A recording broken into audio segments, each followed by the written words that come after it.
Thank you very much.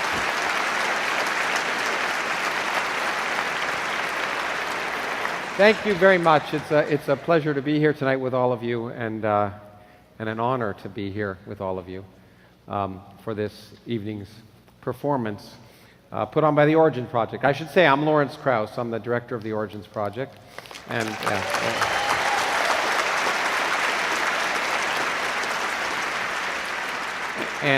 we are always very excited to see the response of the people here at the university and in the community to the programs we put on. And tonight's program is particularly fun, I hope. And about 4 years ago, almost 5 years ago, Stanford University asked Richard and I if we'd go there and do a conversation. And it was going to be a moderated conversation. And Richard said, "No moderator." And his point was well taken. He said, "Moderator always stops things when they get most interesting." So we tried it, and it worked. And we thought we'd try a conversation here tonight along those lines. So there will be no moderator, and the format will be as follows. We're going to have a conversation, a wide-ranging one, and we're not sure where it's going to go. And then after that, we'll take an intermission for people to calm down. And then we'll take questions from the audience. And again, that time period isn't yet fixed. It depends how interesting your questions are. And so that's the way it's going to go. And I now, of course, have the honor and privilege of introducing someone who needs no introduction. Richard Dawkins was the Charles Simonyi Chair in the Public Understanding of Science at Oxford. But he's also known throughout the world as one of the greatest writers about science living today, or perhaps who's ever lived. He has a following which is remarkable, and I can attest to that. 2 days ago, we were walking around campus together, and I saw people fainting. People came up and shook our hands and were nervous, and Richard produces that. I was going to say it was like walking around campus with Moses. But the difference is that I'm absolutely certain that Richard Dawkins exists.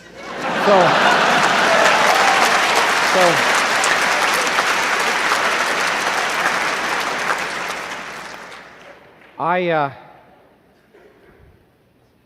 actually, the first time I interacted with Richard was a one-way interaction. I had just written my first book, and my publishers had produced a short volume by Richard called River Out of Eden.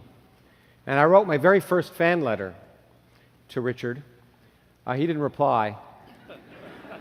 But we've become good friends ever since, and it's my true honor to welcome to the stage Richard Dawkins.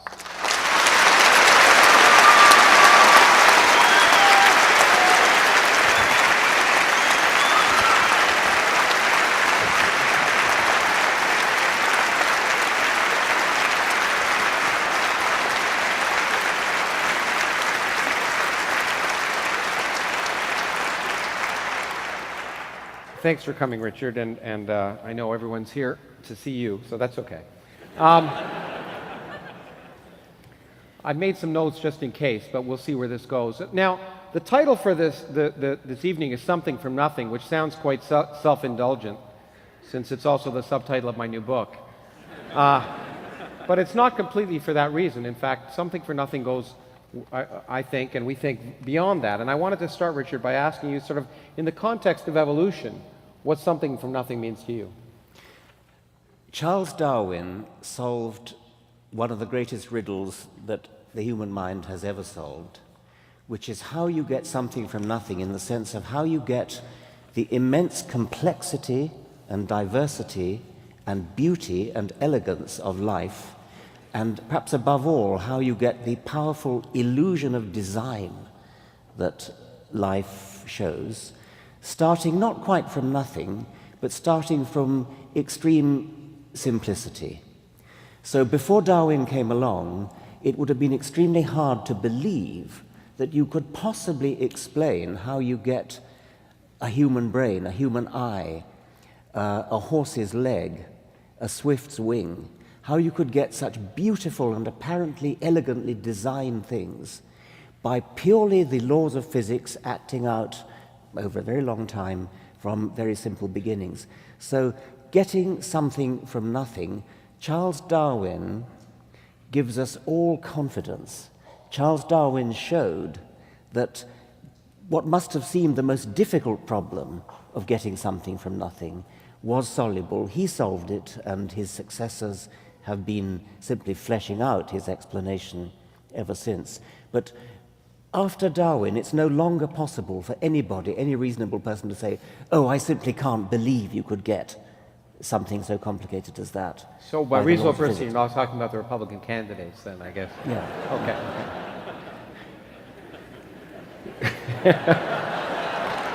No, anyway, well, we'll try and offend as many people as we can tonight. But I think you're not being fair to Darwin. I think in a sense it's something from nothing. I mean, completely nothing. In the sense that every time take humans, we weren't around. Perhaps more than maybe 5 to 10 million years ago. And so, in a sense, every time a new species is created, it's something from nothing. Well, it's not from nothing because it's from an antecedent species, and even the evolutionary process, the process that Darwin discovered, didn't start from nothing. It had to start from, well, a reasonably complicated chemical beginning, which was the first self-replicating molecule. You can't, I mean, natural selection can't get going until you have genetics, and so you've got to have genetics. And that's not a trivial problem, and it's a problem that actually hasn't yet been solved. Well, in fact, actually, that's kind of interesting, because it's true that many people think that evolution has to do with the origin of life, but it's really the origin of the diversity of life. Yes. And in fact, the famous final paragraph of his book, it basically tries to state that. Yes. No, you have to start from a genetics, and that's one of the big gaps in our knowledge at the moment. Nobody knows how that started. The laws of chemistry somehow had to give rise to a self-replicating molecule. Once you've got that, at least a sufficiently accurately self-replicating molecule, then evolution takes off. And then the whole of the panoply of life, the whole diversity of life, and things like you and me eventually come into existence. But you have got to start with a genetics, and that pushes it into the domain of chemistry. And then before that, before chemistry, we push back into the domain of physics, where you guys take over. But let's keep pushing on that point, because at some point, I thought of this in the context of the universe, and we may talk about it in a while, but there was no life on Earth when it was created, and there was no life potentially for maybe a few 100 million years. But then there was life. And so there's the moment when you go from chemistry to biology. It seems to me at some point that for many people, in fact, when they talk about something from nothing again, especially those who feel that the something requires a creator, that the origin of life itself, that is the creation of something from nothing. Yeah. The Earth is about 4.5 billion years old, and we don't know when life began, but probably after about 500 million years, but probably around about 4 billion years. For the next couple of billion years, there were nothing but bacteria. And then, so life that you couldn't see without a microscope. And then life started getting sort of big and interesting, really only about 500 million years ago, at the time of the Cambrian explosion. Biology, as I said, hands over to chemistry as we push back. Round about 4 billion years. Back in that moment, which and it's clear we don't yet understand how that transition occurs. But it seems to me, if you wanted to think that moment is a perfect example of how the laws of nature can create something from nothing, namely life from non-life, which is a dramatic change. It's a dramatic change, and it was the creation of genetics. That was the key point. The creation by the laws of chemistry of the first gene. And it probably wasn't DNA, by the way. It would have been something simpler than DNA. DNA has been called a high-tech replicator, a high-tech genetic molecule. So probably DNA had a forerunner, a sort of John the Baptist molecule. Well, we'll get there. I think the question. So people could rightfully say, how would you respond? I suspect I know how, but how would you respond? So people say, look, we don't understand the origin of life on Earth, and therefore God must have done it. Even theologians don't buy that. I mean, sophisticated theologians. But it's what they call the God of the gaps argument. It's pushing God into the few remaining gaps in our understanding.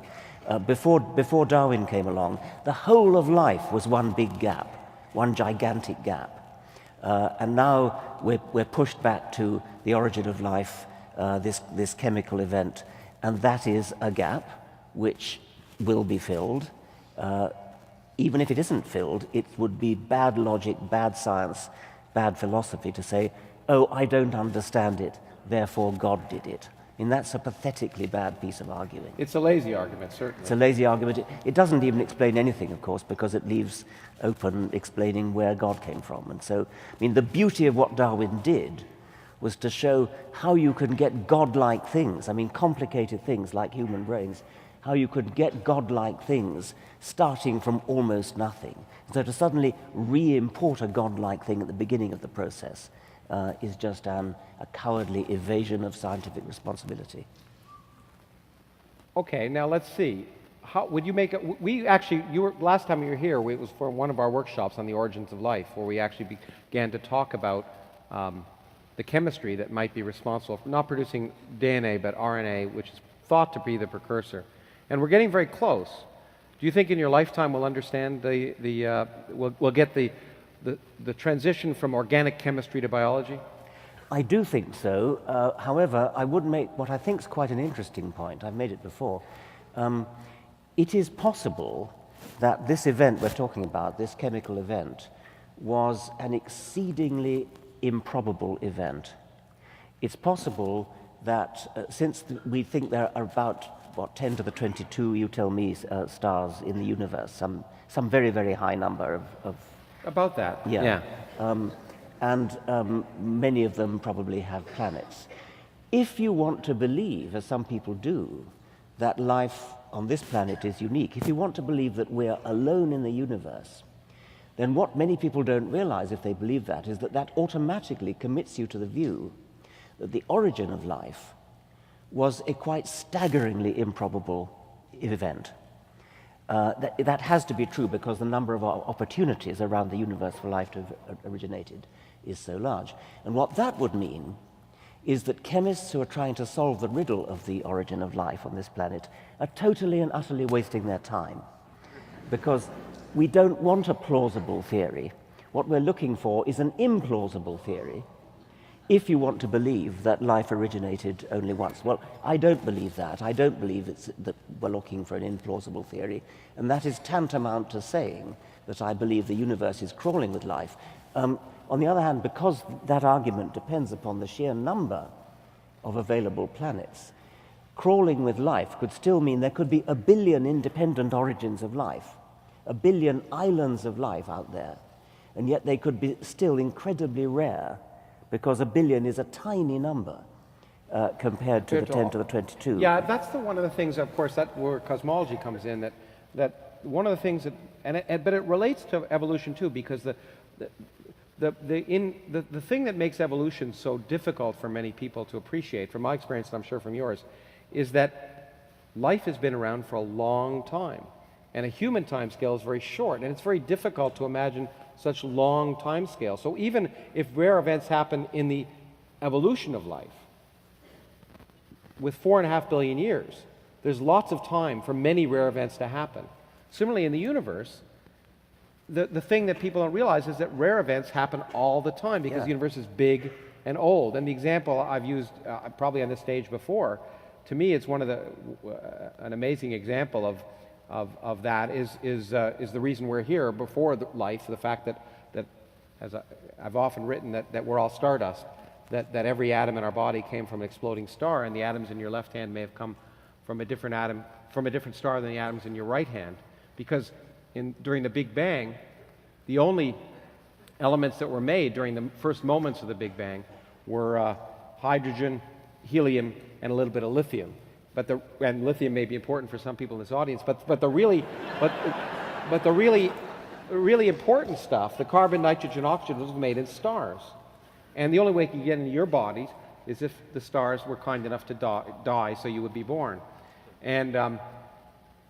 But stars die only about once per 100 years per galaxy. And so it seems like, how could that happen? And in fact, but nevertheless, in the age of our galaxy, 200 million stars have exploded. Yeah. And if you look with a telescope, or to get a very powerful telescope, go out to a dark spot outside Phoenix and look at a dime-sized hole in the sky with the most powerful telescopes we have today, you can see 100,000 galaxies in that little dark region of the sky. So rare events are happening all the time, and the same is true in a biological context. And I think it's that the fact that we live a brief 100 years or so, and that makes evolution so difficult for people to comprehend. Our brains were sculpted by natural selection on the African plains to only perceive timescales of a very short order, of a few years, a few decades. Then, if you say that a star explodes once every 100 years or so in our galaxy, the number of centuries that our galaxy has been around is a very large number of centuries. And the number of centuries available for evolution to have taken place is extremely large. This is exactly as you say. One of the main reasons people don't understand evolution is that they cannot grasp the immensity of time that's been available. You sort of idiotic statements like, well, I'll believe in evolution when I see a monkey give birth to a human. I mean, I've seriously heard people say that. Oh yes, so have I. In fact, I was going to ask you exactly that. What do you say to people? I was testifying in Texas to try and keep evolution in the schools there, and a woman got up and said, my grandfather wasn't a monkey. I said to her, well, in your case, it's not so clear, but what do you say? I mean, I think that's probably one of the biggest misunderstandings about what evolution is, and it's probably worth explicitly pointing out the fallacy of that. So why don't you? Yeah, well, I mean, I suppose it's mostly the sheer length of time that there's been around. People, many of them think that evolution is talking about monkeys giving birth to humans. They don't realize that it's 25 million years ago that we had a monkey for an ancestor. So we have a common ancestor with monkeys. It's not as if... Well, that's and then right. people would say, why are there monkeys today if evolution happened? Yeah, and that displays a kind of arrogance that assumes that all that monkeys ever want to do is turn into humans. I mean, some of them go the other direction too, but I guess. The point is, evolution is a constantly branching, diverging process. 25 million years ago, our ancestors might have looked like monkeys. They would have been the common ancestor of modern monkeys and modern humans and modern apes. We are, of course, apes. That would have been the common ancestor. If you'd been handed it, you probably would have called it a monkey. I mean, it would have been monkey-like, and you would have called it a monkey. So I suppose the main thing to get across to that idiotic woman that you described is that we are descended from common ancestors, and that monkeys are doing very nicely as they are, as monkeys. They've gone on branching and branching and branching, living in trees, doing all sorts of different things in trees, eating fruits, eating insects, eating leaves, doing monkey-like things extremely successfully. Apes are, we are actually apes, so we're not monkeys. We're apes because we're tailless, and the apes that we are cousins of are doing much less well, unfortunately, than the monkeys are. The apes that we're closest cousins of are chimpanzees and bonobos, equally close, by the way, to chimpanzees and bonobos, because they have a more recent common ancestor with each other than they have with us. However, we are chimpanzees would regard us as closer cousins to themselves than they would regard gorillas. So chimpanzees and humans are closer cousins of each other than chimpanzees are to gorillas, which surprises some people, but we are actually very close cousins of chimpanzees. Well, you know, something just came up in my mind that I wasn't going to talk about, but maybe it's worth it. When you talk about the fact that the great apes are doing poorly, in fact, we are living, due to humans, in probably one of the greatest periods of extinction of life on the planet. More species are probably going extinct now at a faster rate than, other than perhaps when there were global catastrophes like a meteor hitting the Earth and killing the dinosaurs, perhaps, or something like that. But one of the things that may be worth stressing, especially when we talk about intelligent design, which we won't talk about much. I'm all for intelligent design. I'd like to see more intelligent design. design. Yeah, I'd like to see, exactly. Yeah. But in nature, one of the arguments that's worth pointing out when people argue that we're designed and the whole Earth was created so we would be here, and we'll get to that in a moment, is the fact to realize that probably 99.999% of all species that have ever existed are extinct. Yeah. Which doesn't suggest good design. No. Well, nothing suggests design. Well, no, that's not quite true. I mean, superficially, things look designed until you look closely at them, and then you see all the bad design features, all the what an engineer would see as design faults. I mean, sort of really crazy things that any decent engineer would send back to the shop for doing. I mean, things like the recurrent laryngeal nerve that goes down into the chest and then back up again, rather than going by its most direct route to its end organ. The kind of thing. It's exactly what you'd expect if we're historical accidents, rather than if we're designed. Now, the other argument that I often get when talking is first is the monkeys and people argument, and then the next one is if evolution really happened, why isn't it happening now? And so, well, it is. It's happening all the time, but once again, on a timescale that's mostly too slow for us to see. We are condemned to live only for a few decades, and that's too slow, too small a timescale to see evolution going on in the sort of interesting animals that we like to see. We can see it in bacteria, only too vividly, because of course that's why antibiotic resistance is such an immensely important medical problem. If doctors at the time of the invention of penicillin had their Darwinian wits about them, they would have been able to predict that resistance to antibiotics would have evolved very fast, which indeed it has. And by the way, I hope there are some doctors here, it's very, very important for doctors to understand Darwinism, and I recommend Nessie and Williams's book on Darwinian medicine. It's got the ridiculous title, Why We Get Sick. Why would any doctor buy a book called Why We Get Sick? But the real title of that book is The Science of Darwinian Medicine, and I wrote a blurb for it which said, buy 2 copies and give 1 to your doctor. So if there are any doctors here, please read that book. It's very important. You know, it is interesting, because I don't know if you've had this happen, but I've had people write me saying, I'm a medical doctor, and I don't believe in evolution. That's a disgrace. Yeah.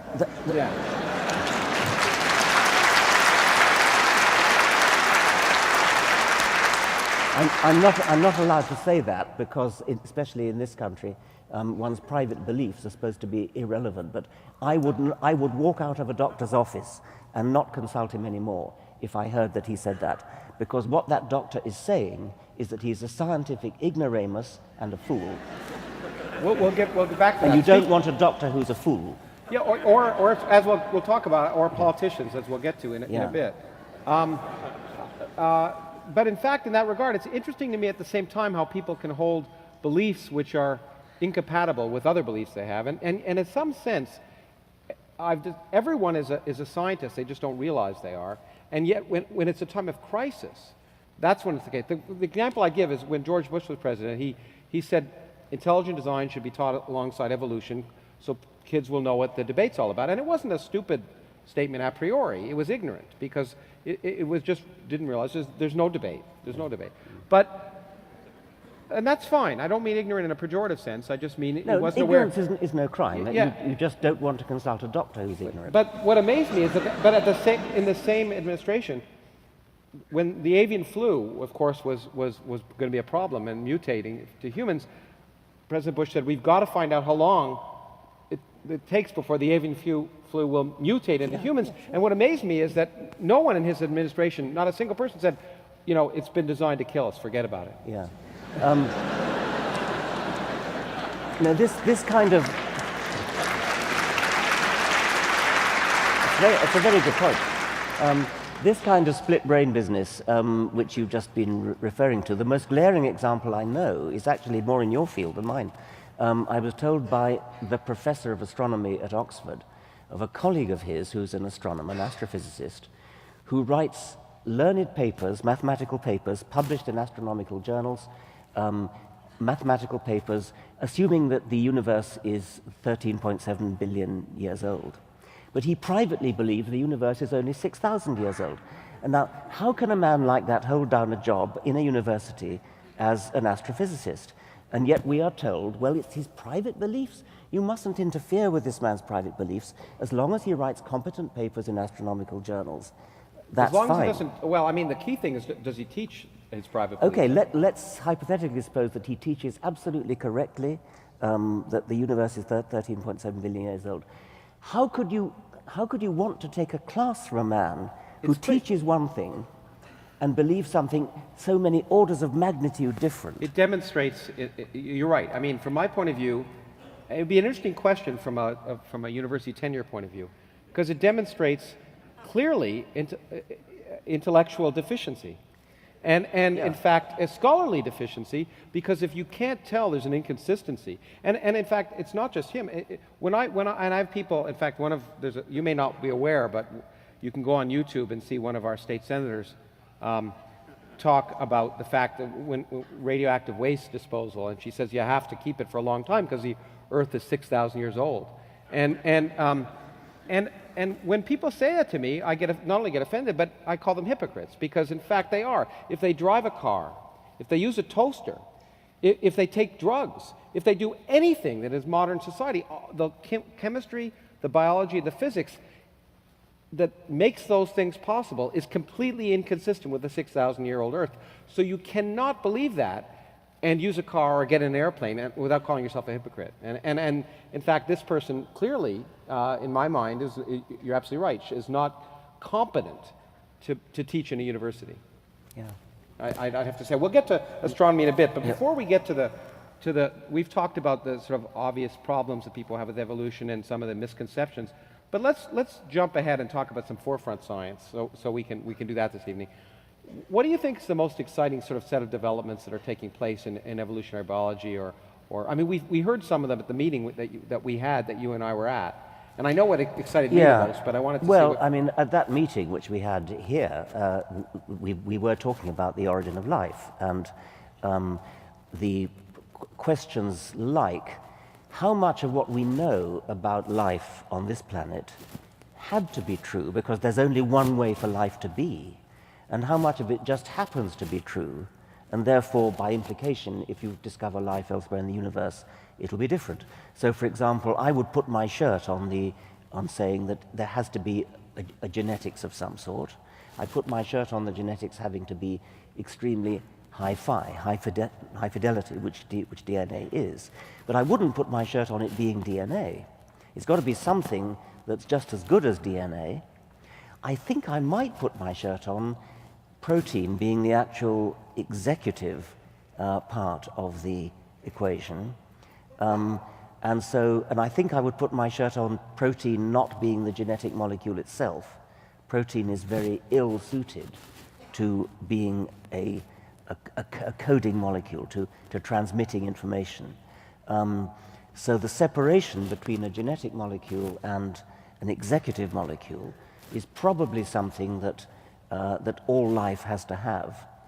And probably it's got to be protein. I mean, protein has this remarkable property of coiling up into an exact three-dimensional shape determined by its one-dimensional sequence of building blocks, of amino acids.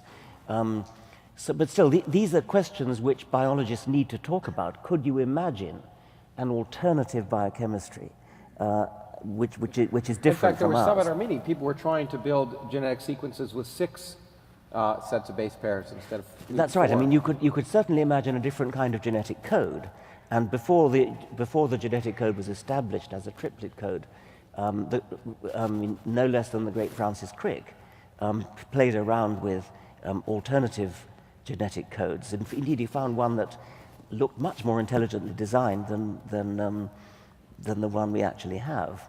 But maybe it doesn't have to be a triplet code. Maybe you could have more than 4 bases, 4 letters of the alphabet. And these are all interesting questions which are at the moment unsolved. One of the things that hit me, and I'll go out on a limb, although not that much of a limb perhaps, during our meeting, as you pointed out, biology comes from chemistry. And we were discussing processes that are getting closer and closer to the origin of life. We had a geologist here from ASU talking about some remarkable fact that in extreme environments, as could have existed in the early Earth, right now it takes energy to build up complex biomolecules. And so it seems, how could you imagine building up something like RNA or its precursor? But in fact, under extreme conditions, you can show the reactions go the other way, that in fact it's endothermically favorable for large molecules to be built up. But when I started to see what people who were trying to develop alternative sequences were doing, it seemed to me more and more, I would be very surprised personally if in fact life could be any different than it is. I mean, you can imagine differences, but as you point out, life is historical. It had to come from chemistry, and therefore it had to come from energetics and entropy, and it was driven in a certain direction. And at this meeting, as listening to the chemists, I began to think that maybe the possibilities are restricted, and in fact, the reason life has the form it has is that if you designed it, you could create anything. If you allow it to happen naturally by chemical processes, it will always be driven in the same direction. It will always be driven to the same 4 base pairs. And so it'd be interesting to me, but I'd bet that if we discover life elsewhere, it's going to have exactly the same properties. Huh. I wouldn't bet on that.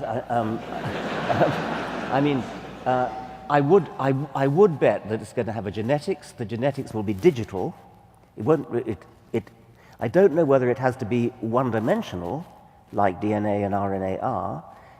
I could imagine a 2-dimensional matrix as being a decodable information store. I don't think it could be 3-dimensional because you can't read out from a 3-dimensional object so easily. Though we're doing that in physics, but yeah, eventually you could. Eventually you could, maybe. I don't know whether it would be multicellular, and one of the remarkable things about life as we know it is that we are made of trillions of cells, and every one of them has a complete set of all the genes in it. That's not obvious to me that life's got to have that. When you get to larger properties like eyes and ears and wings and things, that would depend on the physical conditions. Well, but it'll be interesting to see if we discover life elsewhere exactly that case. And I suspect, I would be surprised if we didn't find life elsewhere in the solar system, but the problem is it's probably our cousins, because we've learned You think it's contaminated? The planets have contaminated each other. By meteorites, because we know that there have been meteorites from Mars landing here. And we know that life can exist in extreme environments now, and certainly survive the 6-month trip. At least microbes could survive embedded in rock. So it would be the big surprise, as a friend of mine at Harvard who studies these things and is involved in Mars missions looking for life. The biggest surprise would not be to find life on Mars or extant life on Mars, but rather to find out that it wasn't our cousins. And so it'll be interesting to see what happens in that regard. Well, Paul Davies, of course, would like to find a completely alien form of life right here. Because if we could find 2 geneses, then it would indicate that life is not so rare. That would be just wonderful. It's sort of the principle of looking for your keys under the lamppost, because that's where the light is rather than... Well, exactly. Now, but this leads to a question which may allow us to segue into another area, which is when we'll find out, I hope, whether life is unique, Einstein asked a question in the case of physics, which I suppose you could ask in the case of biology. He phrased it poorly because Did God have a choice? Yeah, he said, did God have a choice in the creation of the universe? And by that he didn't mean God. He meant, is there just one set of laws of physics, and if you twiddle one knob, will the whole thing fall apart? But I think it's an interesting question also in the case of biology, and we'll find out. Did God have a choice in the creation of life in that sense? Is there one? We've talked about that, and you've come down heavily on one extreme, which is that there is no choice, and I came down on a slightly less extreme. But going to the physics question and the idea that the physical constants, whatever it is, half a dozen or so numbers, which physicists can't explain at the moment, but just simply accept as physical constants. If you twiddle those knobs, and you get a different, would you get a different kind of universe? Would you get no universe at all? Is there only one way for a universe to be?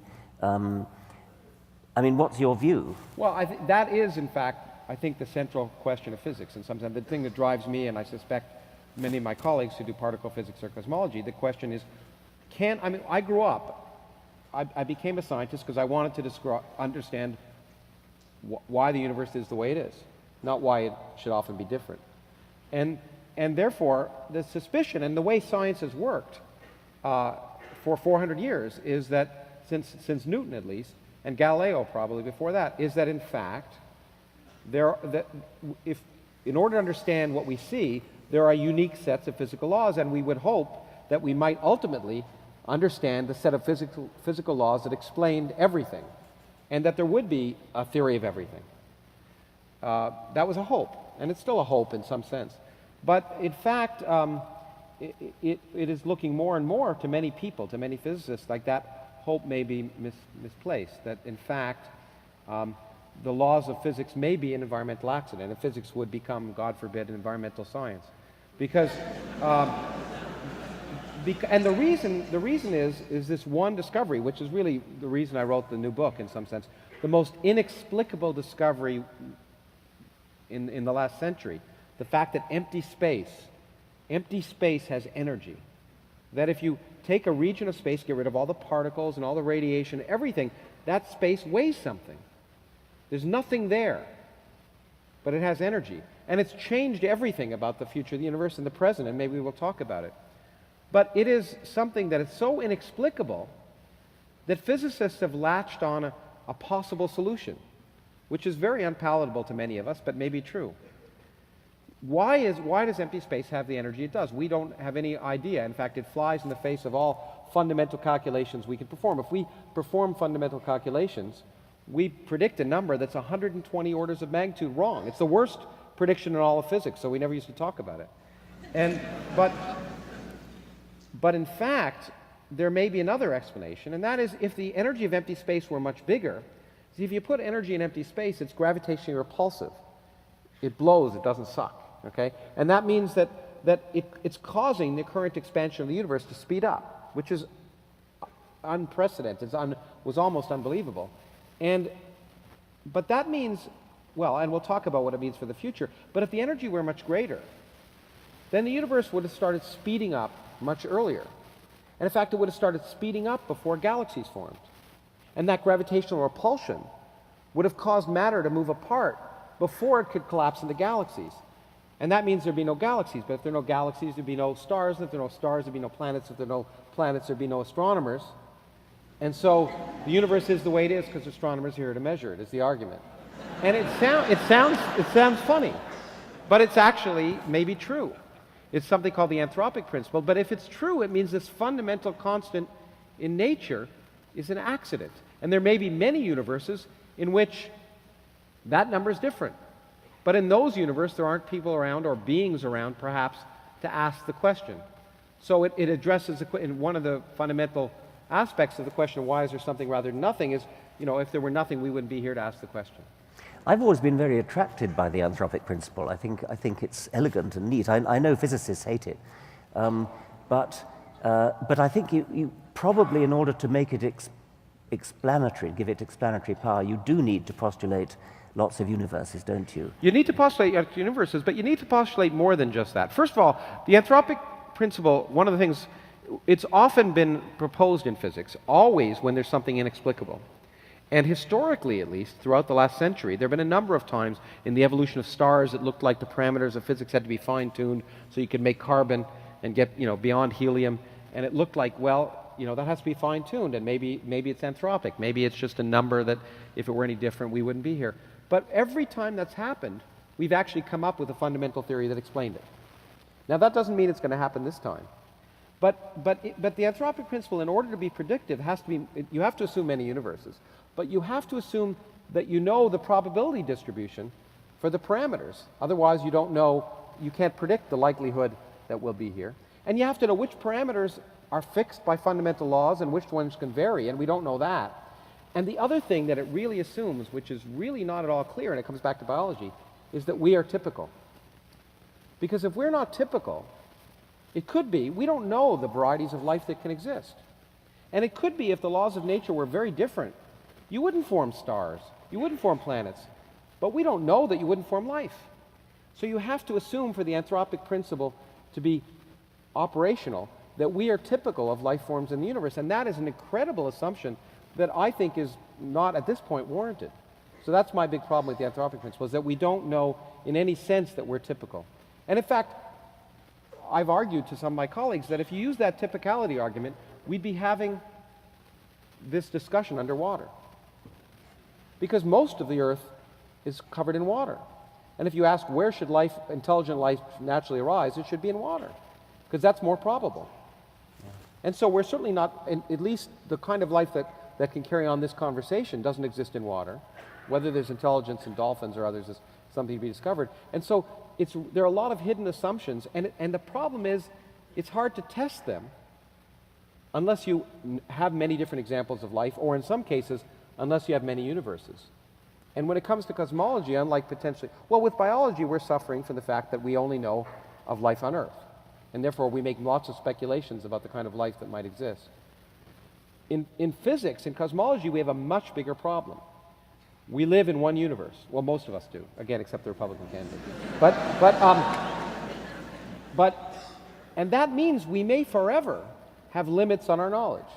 And one of the things I try to talk about in my book, and one of the things that fascinates me, is we have made such progress that we may be pushing up against those limits right now. There may be fundamental scientific questions that we don't know the answer to, that we never can get an empirical answer to, because we're stuck either living 13.7 billion years after the Big Bang, and maybe if we lived earlier or later, we would have access to information we don't have, because we could talk about the fact that in the future there'll be much less information, or the fact that we just live in one universe and we can't access the locus of all possible universes. And one of the things that fascinated me about your book is this idea that we live, as you put it, in a very propitious time, because if we lived, I don't know, a trillion years later, the universe would have deleted all traces of its origins, of its progenitors that we can detect, because we happen to be living at this time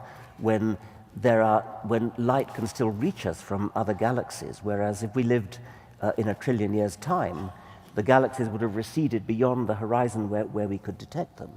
And we would have absolutely no evidence of any kind that there was more than one galaxy, for example. In fact, I find it very poetic. In fact, what you'd find in a trillion years in the future is that we'd go back to the picture we had merely 100 years ago.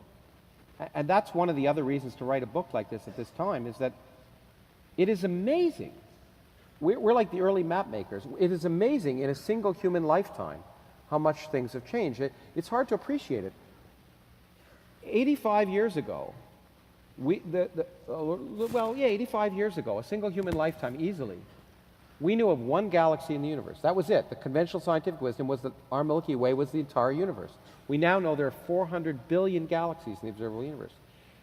85 years ago, the universe was static and eternal as far as scientists were concerned. So their picture of the universe was that we lived in a single galaxy surrounded by an eternity of empty space, that had always been that way and always would be that way.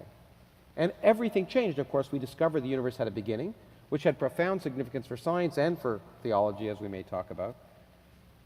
And if you go in the far future, what is kind of remarkable to me is that beings who live on what will be the Milky Way galaxy, because we're going to collide with our neighbors and we'll form some big, not a nice spiral galaxy, but probably something called an elliptical galaxy. But there'll be stars around in 2 trillion years, stars like our sun, that therefore have solar power, and there'll be organic molecules, and there'll be planets around them, and therefore you could imagine life forming around those stars. But astronomers who will discover the laws of physics, they'll discover general relativity, they'll discover electromagnetism, they'll discover quantum mechanics, and they'll do the best experiments they can do. They'll build telescopes, and they'll come up with a picture which is completely wrong. They'll come up with a picture which is identical to the picture we had. Just one galaxy, and that's it. Yeah. So we are lucky, and in fact, I like to say we live at we're fortunate to live at a very special time. the only time when we can know we're living at a very special time. And, but by that I mean I'm facetious, because we have this picture which is weird, but it may not be complete. It could be that those beings living 100 billion or trillion years from now will have access to observational information of some sort that we don't have today. We don't know about. Yeah. And so we should have some kind of cosmic humility, which is very difficult for cosmologists. Let me come on to the. I want to ask you about the very title of your book and the idea of something from nothing. You are telling us that matter arose spontaneously out of nothing, which I find an immensely exciting idea, but many people will find it mind-boggling. Mind-boggling and offensive. I think maybe not as offensive. To hell with offensive, but no, mind-boggling. No. Well, you're not offended, but I checked my email. It amazes me because the purpose of the book, to some extent, is to say something remarkable. And you were kind enough in the afterward to point out the analogy to Darwin, and I was pretentious to make it, perhaps. But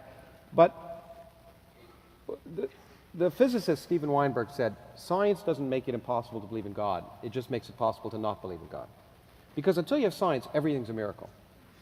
And what Darwin showed, as you said at the beginning of our discussion, is this miracle is actually plausible from basic principles of physics, chemistry, and biology. That you can produce us without a creator, without an intelligence. And what we've learned is remarkably this question, which is, in the sense of cosmology, in my mind, the last bastion of those people who feel there must be a creator, is the fact that it is plausible, based on everything we now know, that a universe could come from nothing. Now, that doesn't mean it did come from nothing any more than Darwin's argument implied that life absolutely originated by chemistry. We don't know that yet. Similarly, we can't prove that the universe arose from nothing, but the discoveries in physics and cosmology have led us to realize that it's increasingly plausible, and I find that remarkable and worth celebrating. And one of the examples of that, and there's a number, but maybe some of them are too much for us to talk about tonight, is this remarkable fact that nothing is unstable, that empty space is unstable. The laws of quantum mechanics, combined with gravity, will tell you that if you have empty space there, and you wait long enough, particles will be created. And if you wait long enough, empty space will always produce a universe full of matter. And it's not a scam. There's no violation of energy conservation. It's from the fact that gravity can have negative energy as well as positive energy. And so nothing is unstable.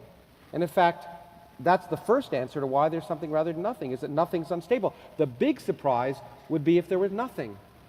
Not that there's something. Now, the problem, of course, of saying that is people say, that's not nothing. That's not, and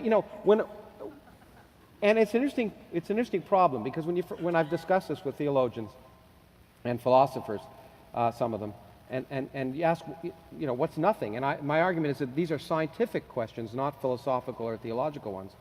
And I think the nothing that Aristotle would have had, or say Thomas Aquinas, or any of the people who first asked why is there something rather than nothing, that nothing would have been an eternal empty void, namely empty space. But once I argue that empty space can create something, then immediately I'm told that's not nothing. Yeah. And then I show that space itself can be created from nothing, and then I'm told that's not nothing.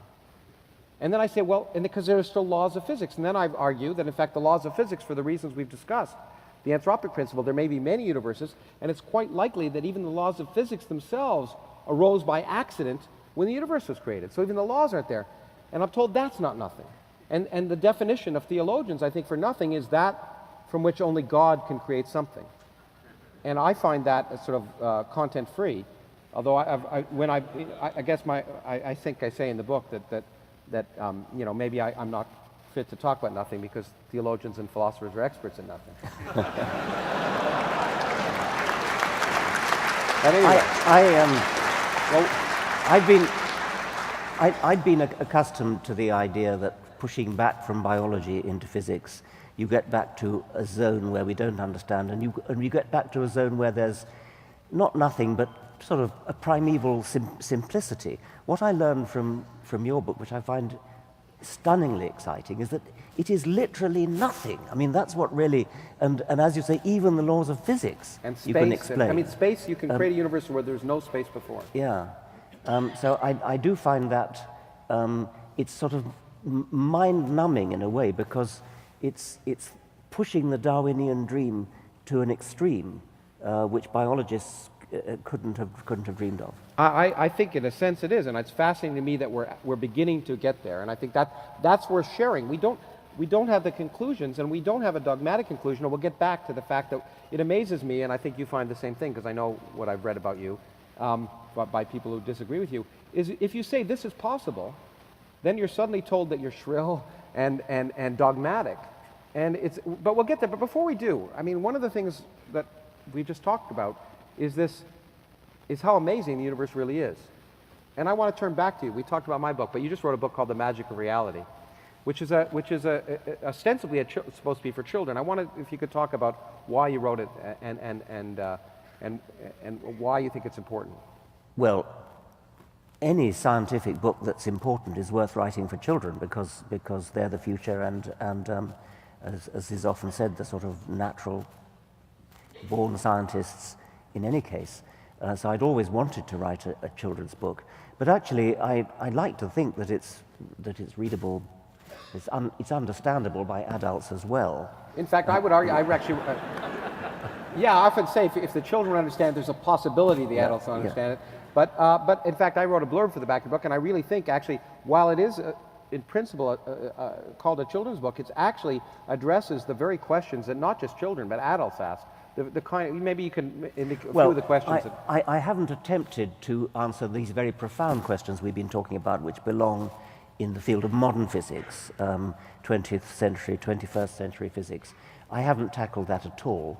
The physics that's in The Magic of Reality it's 19th century physics. But most people don't know 19th century that's physics. Right. I think it's I mean, I don't want to do a disservice to people, because you can get along in life apparently without knowing it, but to be able to deal with those basic concepts without being patronizing, and I think the book isn't patronizing, I think it makes it accessible and of interest to adults too. I mean, it's questions like why do we have winter and summer? Why do we have night and day? I mean, even easy questions like why do we have winter and summer? It's amazing how many people think the reason we have winter is that's when the Earth is furthest away from the sun. I was going to ask the question here. Are you I'm okay? afraid, Well, no, it's all right. ahead. We've already given it up. But okay. But I mean, I haven't.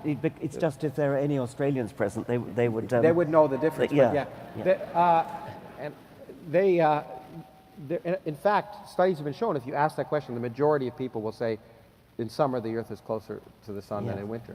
Well, as an Australian would say, Northern Hemisphere chauvinism. Yeah, exactly. Yeah. It's the tilt of the Earth, and it's described there. But when you were writing with kids in mind, did it change the way you wrote compared to when you were writing? I think just a bit of restriction of vocabulary. I like to, when writing for adults, use the full vocabulary at my disposal. And I think it's fun to, we have a beautiful instrument in the English language, and I think we should use it to the full. But when writing for children, I would tend to avoid using words that too many words that need to be looked up in the dictionary. I mean, there's no harm in looking words up in a dictionary, and we should all do it from time to time, but you don't want to look up too many. So that's really the only restriction. That was the only restriction. Otherwise, so. You Yes. didn't find your writing style had to change at all. Don't think so. No. No. Yeah, I didn't notice it when I read the book, and I was wondering if there was any conscious thought in your mind. Now, this allows us to segue to something which we would be remiss if we did not discuss, which is religion, and science and religion in some sense. I would suggest that one of the reasons that it's really important to teach kids about science is that they're often that they're brainwashed from a young age with other ideas. Do you want to talk about that a little bit? Maybe the fact that... Yes, I mean, I think that is absolutely true. And when we talked about this astronomer who thinks the world is 6,000 years old, and one knows of many other people who think that, I mean, that is so ludicrous. That's got to be due to childhood indoctrination. There's no other, I think, reasonable explanation. And I think it is a tragic abuse of childhood. I won't say abuse of children because that has other connotations, but abuse of childhood to You fill gave a me a great child's straight line, mind, but I won't use it. Okay. to fill a child's mind with what are now known to be falsehoods, just because they have some kind of historic origin. Before we get to that, and I want to touch on whether science is incompatible with religion in your view, and why, and I'll talk about my opinion in that regard too. But one of the things that you've set out, well, we both enjoy teaching science, and we want to, and one of my goals and your goals is to help people understand science. But I think it's fair to say that one of your purposes in doing that is to destroy religion, is it not? Well, I love truth. I love scientific truth. And in my own field of biology, ever since Darwin, we've got a very, very long way towards understanding it. And I'm now learning that in your field, we're coming stunningly close to understanding everything. And that is such a beautiful idea, such a wonderful, exciting, exhilarating idea, that it is, I would go as far as to say, an obscenity to fill a child's mind with a parochial, small-minded, petty, medieval alternative, which has nothing going for it whatever.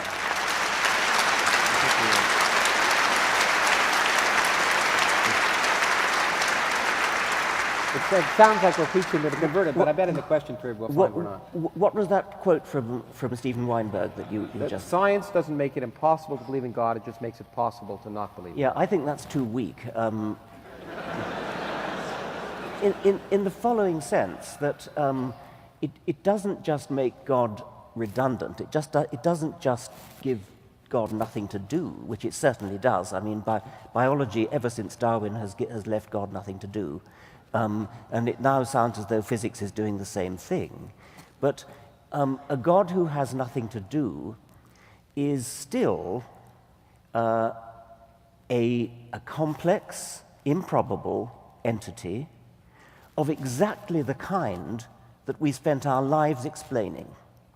So the whole Darwinian enterprise and the whole enterprise that you're engaged in physics is to explain how we can get to things like gods and explain them. And so if you suddenly then import a god at the beginning of the universe, that's a betrayal of the entire scientific enterprise. It's not just that God's not necessary. God's an excrescence, a carbuncle on the face of science. Well, okay, in fact, I agree with it. Actually, we were talking earlier, I think it's even stronger than that, in some sense. God is not, in order for God to do everything God is purported to do, God has to be much more complex than we are.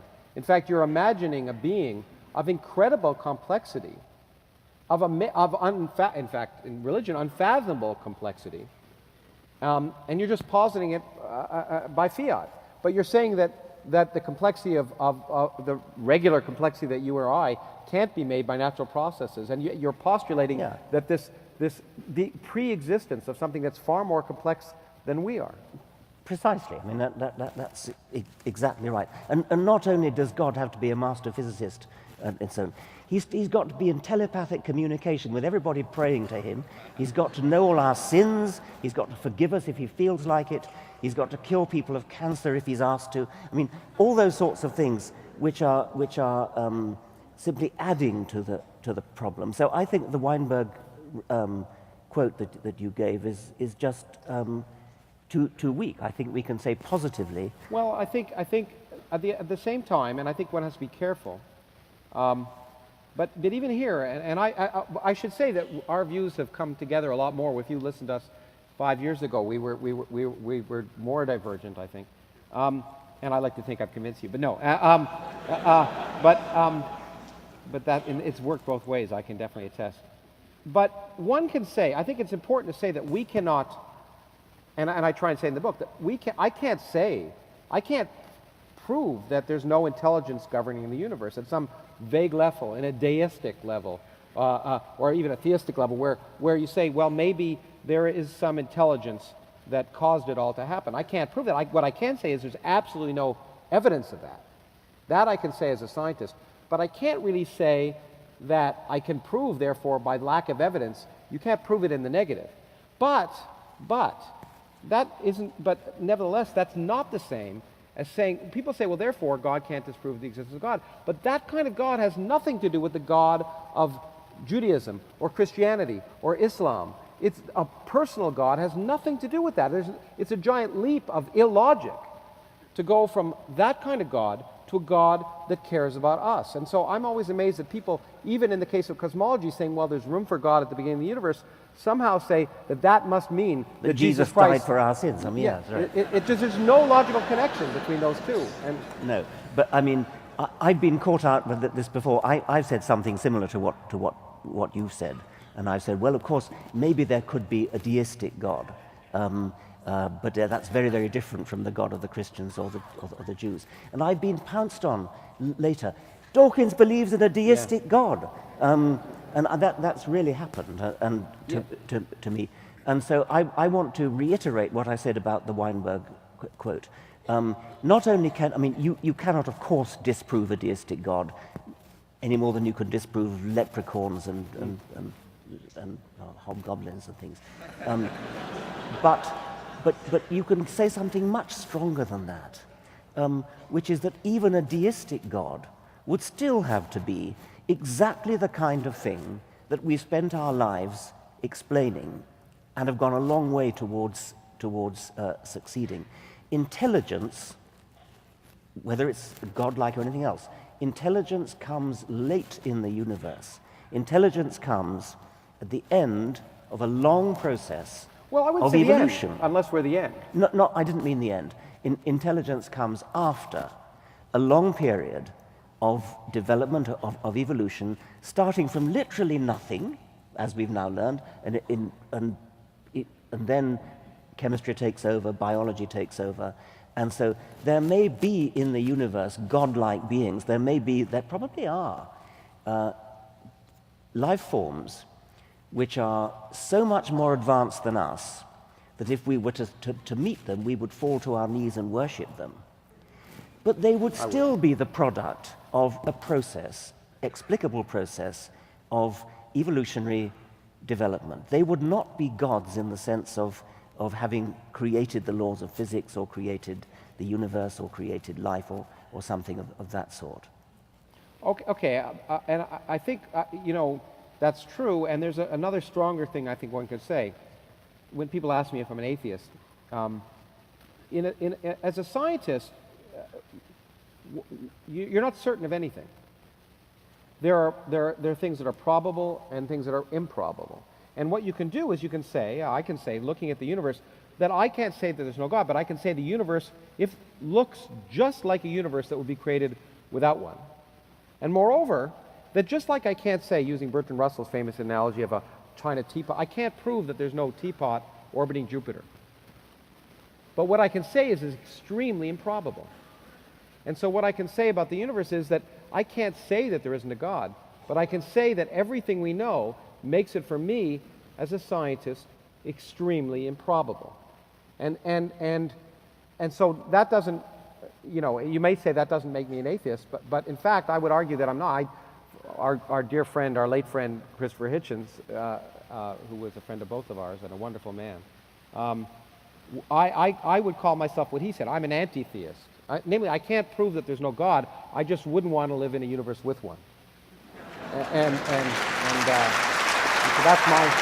And I'm upfront about that bias. No, I wouldn't want to live with Saddam Hussein in the sky. That's right. I mean, Christopher Hitchens' reason for that was a sort of political one, that living in a universe with a God would be like living with a divine Kim Il-sung. I mean, exactly. It doesn't put you in jail for a year, but for eternity. For eternity. For doing the silliest things. So his was a moral reason, which I respect. But mine would be a scientific reason. I wouldn't wish to. I mean, if there were a God which undermined the whole scientific enterprise, then science would be pointless. There would be no point doing science if there's a sort of magician deciding what's going to happen and changing the laws of physics at will or inventing them in the first place. So that's a different reason for not wanting to live in a universe, and I'm glad to say there's no evidence. Okay, I want to get near the end here because we started late, and we're going to go for about 4 or 5 more minutes, and then we're going to take a break for 20. But I don't think we've offended enough people. So let's go a little further, because I know we've had this discussion. And let's talk about religion and politics. Because in this...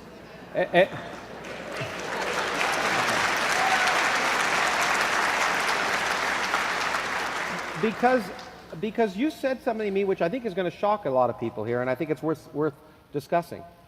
We both agreed that the astronomer shouldn't be teaching astronomy when they have personal beliefs which are idiotic. And a doctor shouldn't be a doctor when they have personal beliefs that are idiotic. Now, I've known, basically, you have argued to me, and I think we should have that discussion, about whether that applies to politicians and particularly some of the politicians that are running for president now. Well, I find myself in a difficult position because I'm kind of aware in America, and I'm not American as you can tell, that that the separation of church and state is deeply ingrained in the American politic, and rightly so. And John Kennedy, when challenged on his Catholicism, rightly said this is a separate matter, and as long as I don't bring my Catholicism into policy, you've nothing to complain about. And this is very, very, very laudable. But going back to the doctor, the hypothetical doctor and the astronomer, if you knew that one of the candidates that you're contemplating voting for believed that in the 19th century a man called Joseph Smith dug up some golden tablets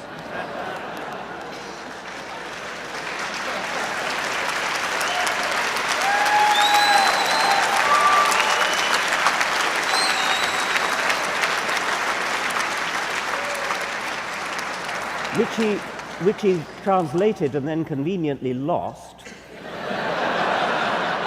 and translated, moreover, although a 19th century man translated them into 17th century English, and lots and lots of other... And more importantly, unlike some of the... I mean, we also agree that the biblical stories are equally ridiculous, but the difference is we don't know they were written by known con men, but in fact he was a known felon. Yes, that is true. And so if the person you're contemplating voting for believes all that, believes that the Garden of Eden was in Missouri,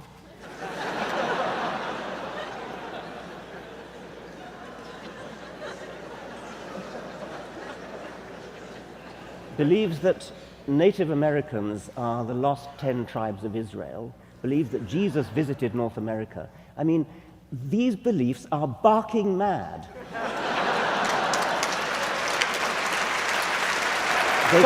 They contradict everything that's known historically, archaeologically.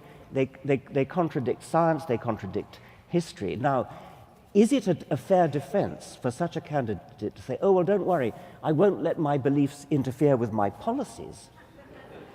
Well, maybe he won't, but do you want to vote for somebody who's capable of holding in his head such unrealistic nonsense? I mean, do you want a president who believes palpably foolish things, even if he promises that he won't actually let them... it's just back to the problem of the doctor and the astronomer again. So, in case we're not being clear enough,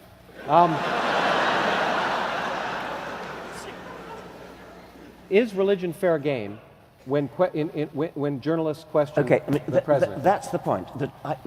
My view, and it's not a popular view in America, my view is that a candidate's religious beliefs are fair game for journalists to ask questions and for debaters. When candidates are having a debate, it seems to me absolutely reasonable to say to a candidate, do you believe so-and-so? I mean, I would be prepared to say to a Catholic such as John Kennedy, do you actually believe that the bread actually turns into the body of Christ? Yeah, no, in fact, I was on a stage once with several members of the Vatican, and I asked if they believed in the virgin birth, and I couldn't get an answer from them, which amazed me. I mean, because in fact, I think we both agree that most people what people want to do is they want to believe, to take a line from the X-Files, they want to believe in believing. And so most people who of faith, I think in our society, naturally pick and choose from the doctrine those things they find absolutely ridiculous and throw out. Yeah. And the question is, and the Pope would say that's not palatable, and I would tend to agree with the Pope. I think if you can't believe some of the stuff and you need to throw it out, just forget the whole thing. Yeah.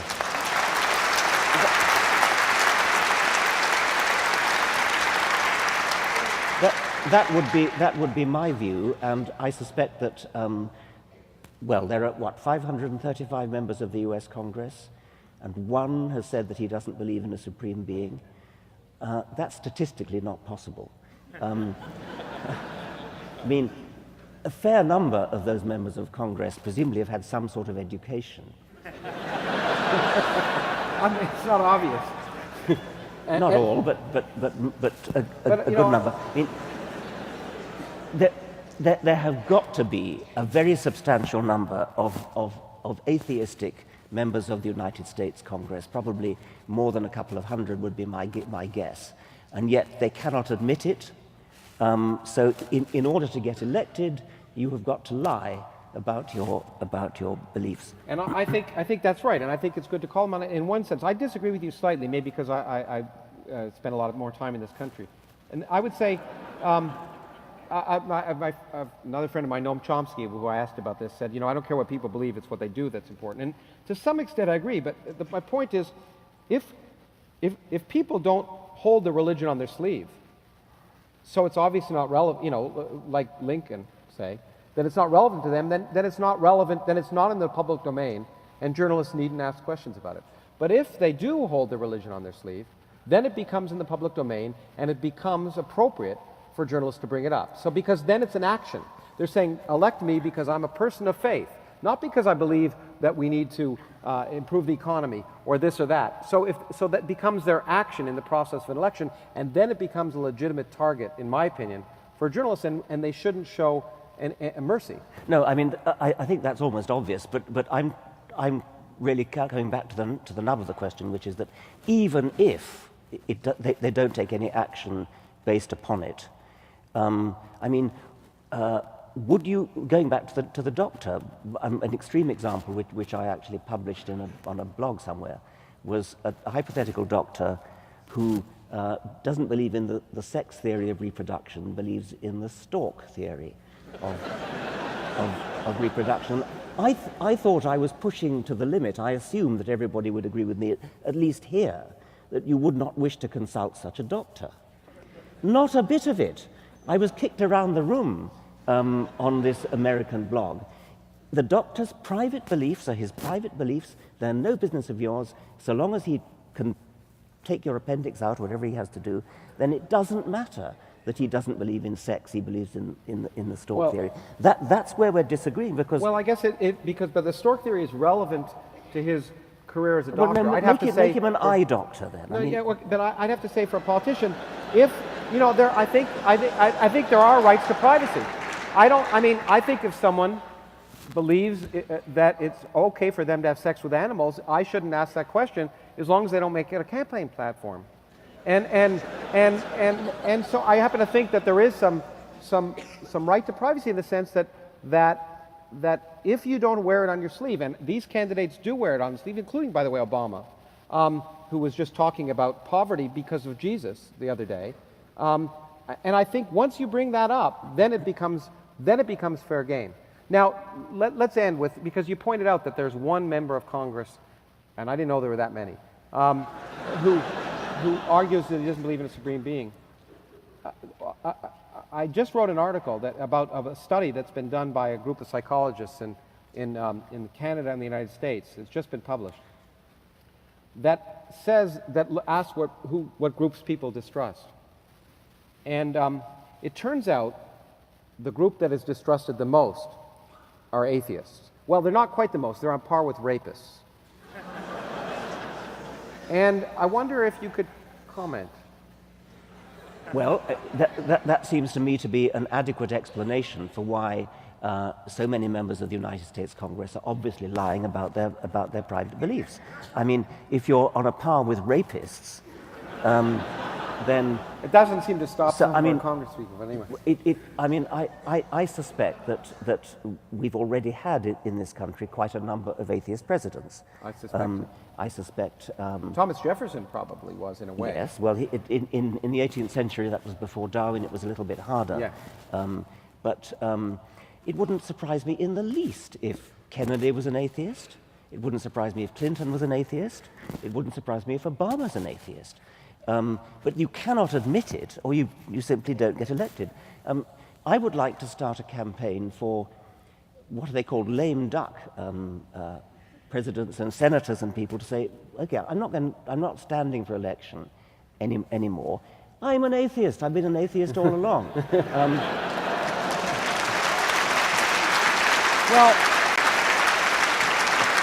that probably is a good place to get close to stopping, because I will say that one of the things that impacted upon me the most in our discussions and listening to you is the notion that we need to consciousness raise. So at least the question, just questioning the existence of a deity, doesn't become akin in our society to being evil, to being someone you don't trust. That just questioning, which is really at the basis of science, which is at the basis of progress, should be something we revere rather than revile.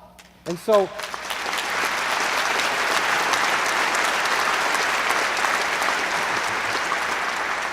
I applaud the efforts that you have made to raise people's consciousness, including my own. And I'll give the final example. One that I think I heard on this stage the first time you might have talked here was a wonderful example that is worth repeating, which is a picture at Christmas time of three children and three little kids. And one of them, and it says, and they're all playing together in this play, and one it says, well, they're the three wise men in the Passion in the nativity play. And it says this one's a Muslim child, and this one's a Christian child, and I don't know if one's a Jewish child. And then you pointed out, how dare we say a Muslim child? Why not say a 4 years old? Or a libertarian child, or a neoconservative child, a postmodernist child. So I think we need to, and one of the ways to do that, I think, is have frank discussions about issues that we're often afraid to discuss in public, and I'm happy that we were able to do it here. So thank you very much.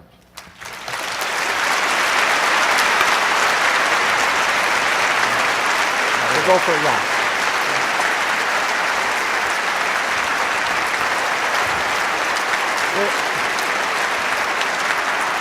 Richard, come on back out for applause. Richard, come on back out.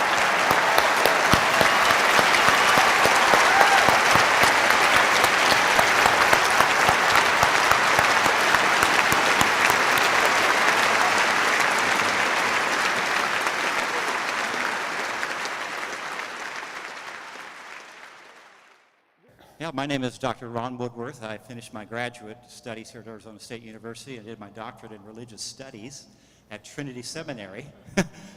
So I really enjoy the opportunity to come in and hearing you. Dr. Dawkins, I've studied a lot, and Lawrence, this is my first time I've heard you, but thank you for your sharing as well.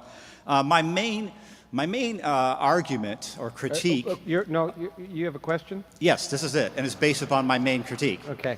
My main critique is I don't think that it's necessary to join together a scientific inquiry, regardless of how speculative or dramatic it may be, with an atheistic proposition. I'm not a scientist. I know several scientists. I've interviewed them from here and elsewhere, as you have. And here's my observation. As long as scientific inquiry is possible, which would be as long as matter exists, there can never be ultimate proof of God's non-existence. And I think, Dr. Lawrence, you were making that observation a little bit more, but I just want to end it with this little statement, and this is Hebrews 11:2. Believe it or not. Well, okay. I think you made your point. No, well. No, I think you made your point. I'll respond to this one. Does that sound good? Or you could take a crack at it too. Okay. But let me just point out, I agree, as I said before, that personally, that obviously we can't, there are limits to our knowledge. And by knowledge, I mean empirical knowledge, because for me that's the only kind of knowledge. But there's a famous biologist whose name I can't remember, and you might remember, who said, when I go into the laboratory, I behave as if I'm an atheist. I don't think there's someone twiddling the dials or determining the results of my experiment other so all my physical effects come from physical causes. And so actually, the key thing about science and God is that God is irrelevant to science. I think that's what another thing that Steve Weinberg said is that well, maybe to you, but not to every scientist. The good thing is I'm up here, so I get to talk. Okay. Sorry. What Weinberg said, which I think is really important, is that my mind just went because you brought it up and I had to be rude to you. Thank you. That we can forget it. I can't. Well, remember I mean, you can go. I'll come in a second. The fact is, we discussed exactly this question, there's nothing more to be said. I mean, we both said what we had to say at some length during our discussion. Yeah, I think that, yeah, probably, okay. I'll remember what I was going to say, and I'll come back and answer someone's question with the answer to that one, probably, but yes, okay. Hi. I teach public school, 8th grade, and my question is, why does the educated in this country tend to go towards universities?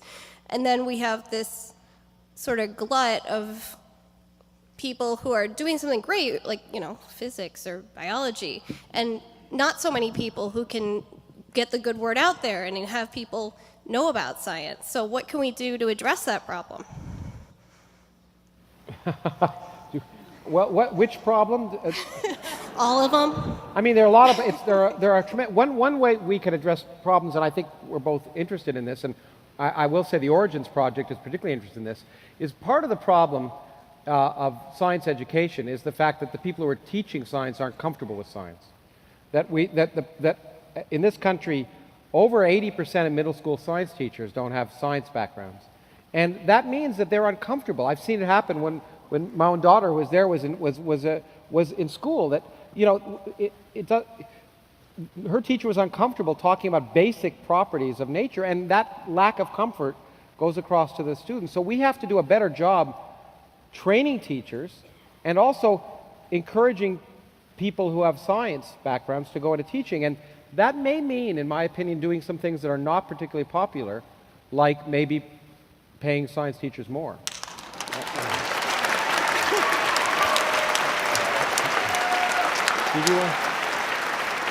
And paying them more and respecting them. Teacher is a very honourable profession, and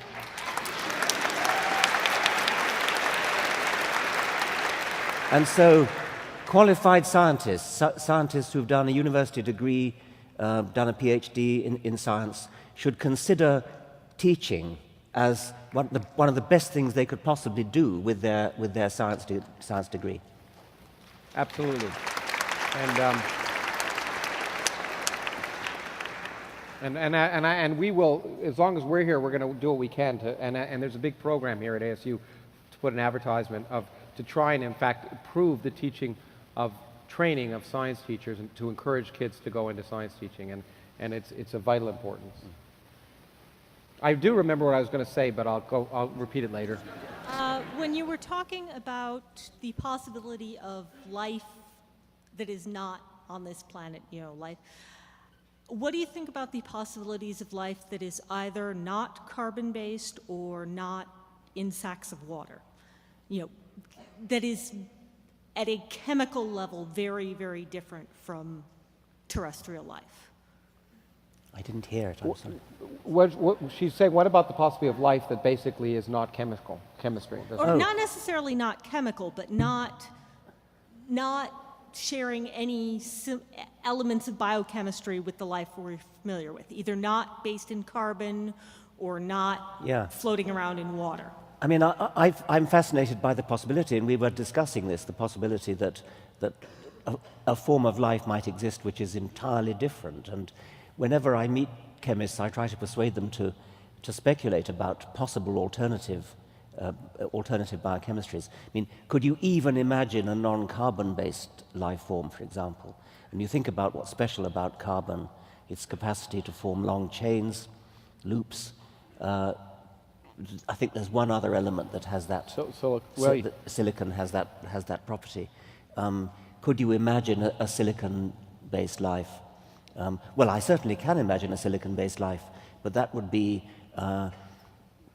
via the medium of our carbon-based life. And I could imagine some distant future in which a hole like this might be full of silicon life forms who look back and speculate about some far distant dawn age in the distant past when there was some sort of squishy carbon-based life form which gave rise to us, and the problem of the origin of life might be solved when they realized that life hadn't always been silicon-based. It's true. In fact, that may be the next phase of evolution. Certainly, I've said it, and I believe it, that machine-based intelligence will not only happen, but once it does, it'll easily be able to outbeat biology, and biology will have to accommodate it if it wants to survive in one way or another. But let me also say that it's an example of what I think you can imagine lots of possibilities, but I think Richard put it when he talked about finding the lost keys under the lamppost. There are lots of possibilities, but since we don't know if any life can exist out there, the simplest thing is we know certain kinds of life do exist. We're an example. And so we search for that elsewhere. But there are people, and Paul Davies, one of my colleagues here, is actually trying to think of ways to look for example, could there be other life forms on Earth that we would have missed because all of our assays would be for carbon-based life? And it's hard to think of possibilities, but people are at least thinking about them. It's a long shot. It's a lot easier to look for what you know exists than what might. But it's certainly, if the key point is if we don't find life of the type we know, that doesn't mean it doesn't exist. And another example, Chris McKay, who is also affiliated with us and was on a stage with you and I recently, an astrobiologist, has pointed out the number of the early experiments performed on the first mission to Mars to look for life, in fact, we now understand could have killed a variety of kinds of life before it did. And so the new experiments are being redefined. So the lack of evidence for life on Mars that was found in those first missions could simply be that they didn't understand life well enough and they actually killed the life they were looking for.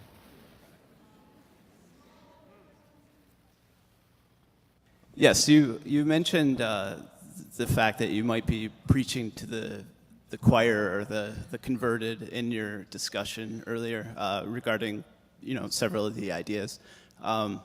Do you find often that you are preaching to the choir or the converted, or do you think this setting is appropriate for disseminating these ideas further down into society, or are we just stagnating with them being discussed among the intelligentsia, or is there a more appropriate way? Is there a more appropriate way to disseminate this information further? Well, first I'll say I know very few places.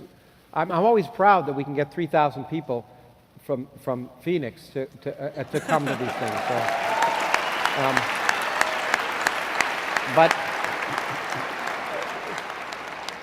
I will say it requires going to lots of different places, and I think it requires people. We have a bigger soapbox than some, but a lot of people say, "What can I do?" And I think each one of us who's interested in science education and reason has a forum. You go into your kids' schools or into your churches or wherever and talk about what's sensible. And we all have to be evangelists for science because God knows, forgive the expression, there are lots of people every day arguing against science around the country, and it requires the work of everyone, not just us. I do think that scientists have a responsibility which not all of them bother with to talk widely and to stand up and be counted on some of these controversial issues. And so when people say that Lawrence and I and some of our colleagues are strident and shrill, it's because many of our colleagues just get on with their work and don't bother to stand up and say what they think. And I would appeal to scientists to, well, I'd almost say join us on the barricades, because we're feeling lonely. And let me add to that. It is terrifying to I mean, this is a friendly audience, it seems, but to go into an environment that if you're an academic in particular, you're used to audiences that are quite sympathetic, and it is very difficult to go the first time you do it to an audience that might not be. But in fact, I think it's, well, give you an example. I was on Fox News a few years ago, and well, news is, I don't like to use that word when I went Fox, but I was on Hannity and Combs, okay, and I was debating at that time with the heads of the Southern Baptist Coalition. And I felt, couldn't get a word in edgewise, clearly I got yelled down, but I did make a single statement, which was said without interruption, happily, and it was that you don't have to be an atheist to accept evolution. And I got more mail from people who accused me, in fact, of being humble, which was the first time I'd gotten that, but people who have been told every week in church and everywhere else that science is akin to atheism. And I think the point we've made is that atheism is irrelevant, God is irrelevant to science. Evolution happened regardless of what you believe. So I think that single statement, even though I felt intellectually raped after that program, was worth going on the program and saying, because I think that's the kind of thing we need to counter, those lies about science. I quite like to just sort of disagree with Lawrence for the first time this evening. I quite like the idea that people are being taught in their churches that evolution is incompatible with God, because we absolutely can demonstrate that evolution is a fact. Good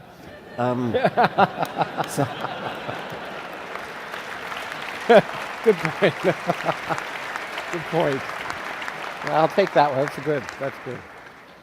Yes. Personally, I just want to say that if as many people watch the Super Bowl, watch this, we'd have a better society. So.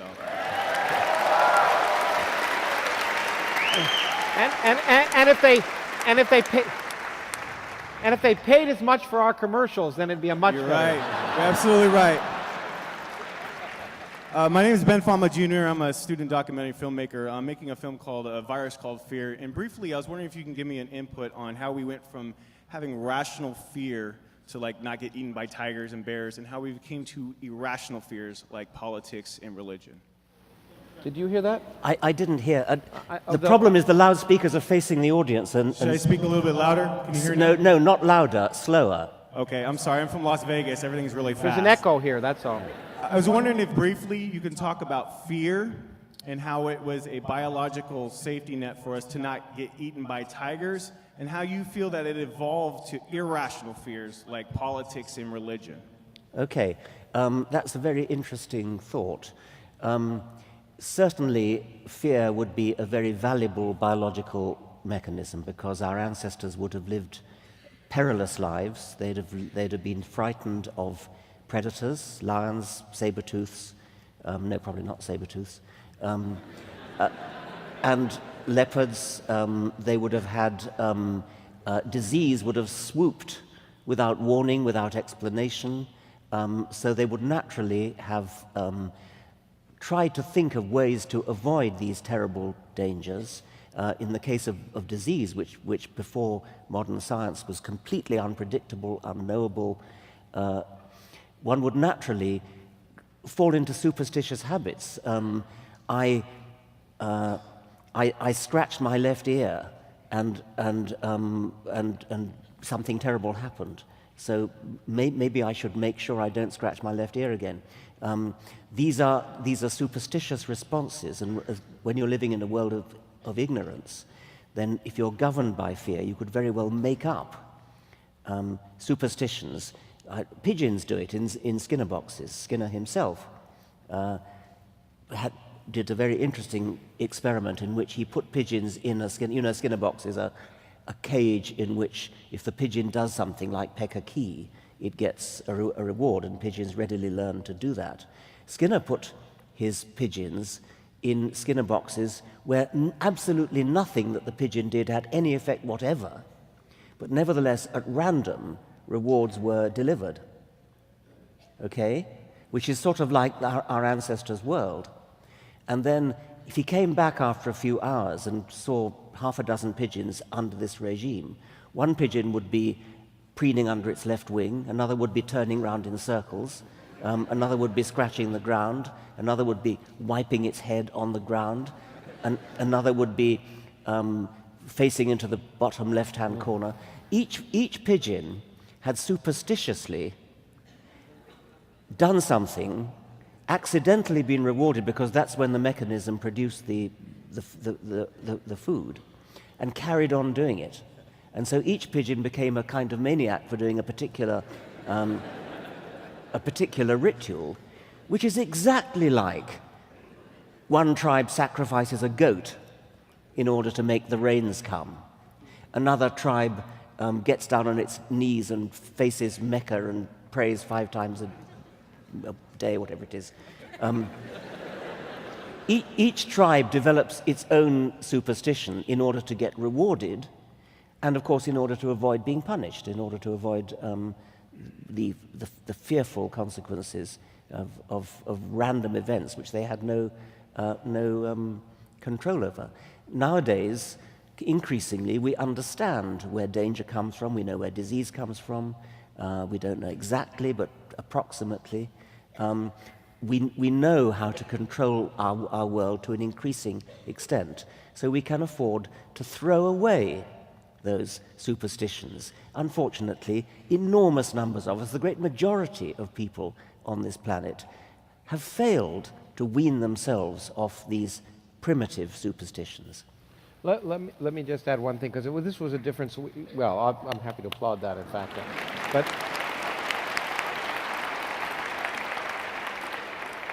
because this is, I remember from an earlier discussion, we disagreed a little bit about this, but because Richard lives in Oxford, and I have to remind him that people are irrational as well as rational, that I think irrationality is a central part of being human. We need it.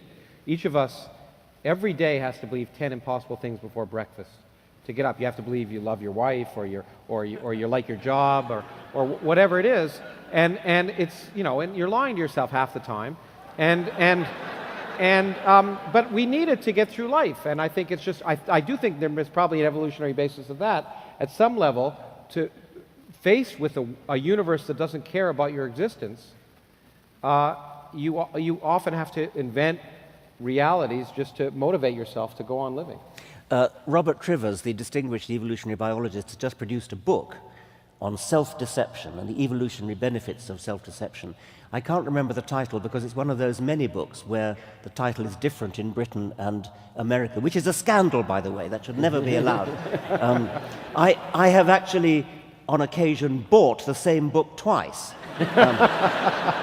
And even worse than that, you know how Amazon puts up, if you like this book, you'll probably like this one. But Richard, Yeah. if you're an author, that's a very good thing. Well, okay, Yeah, that's a good thing. Anyway, Robert Trivers wrote this book on self-deception, where he makes the point that actually it is an evolutionary advantage to be optimistic and to believe that you're more intelligent than you really are, better looking than you really are, etc. Yeah. So there is real merit in what you said. Let's move on. I guess it's this side, right? Okay, I mean, this is a follow-up to the earlier point, and it's really where I left off with the God delusion, and you talk about the origins of religion and how we have amazing creativity and we're able to imagine things that are logically possible but not proven, and the point that people do need to believe things that they don't have direct evidence for, and that have, I mean, basically... Okay, so what's the question? My question is this. It's a biological question and it's a practical question. If 90% of the people on the planet are turning to religion to get through their lives, how do we, because for me it was easy. Once I watched an episode of Cosmos or read a few lines of Mr. Dawkins, book, it was obvious. I didn't have any more questions, but I have a lot of time to spend on this. I'm relatively wealthy compared to most people on the planet. How do we practically get people whose lives are miserable, who are struggling to survive, and who are clinging to life so perilously, to be able to come to a level where they have an understanding, at least basic understanding, of the world we do live in, such that they can make their own decision and don't have to be victims of religion and just slaves to Well, that thank you. easy reality. Thank you very much. Easy story. And by the way, that was absolutely crystal clear, so I don't know whether the engineers have tweaked something and got that right, but I could hear every word of that. It's funny you should mention 90%. I mean, it's approximately true that in this country, in the United States, 90% of the population does believe in God. If you look, however, at the members of the National Academy of Sciences, who are the elite scientists, or indeed if you look at the equivalent in Britain, or the British Commonwealth, would be Britain, Australia, New Zealand, Canada, about 90% of the members of the Royal Society are atheist. So it's an exact mirror image of the population at large. Now, your question is, how do we take people who are unfortunate, who are poor, who are suffering, who don't have the advantages that some of us have, how do you wean people off the crutch of religion?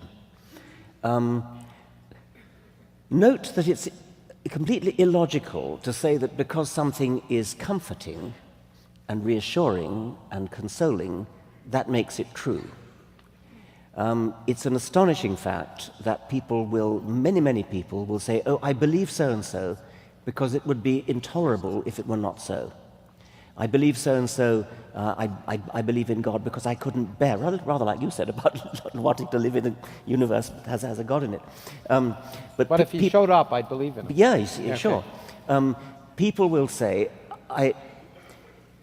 you sometimes hear people say, well, I tried Christianity. That didn't seem quite right to me. I didn't feel right with Christianity, so I tried Buddhism and I tried Hinduism. Who cares what you feel like?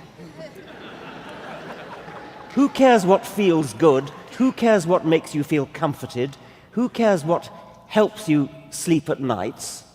What matters is what's true. Okay, let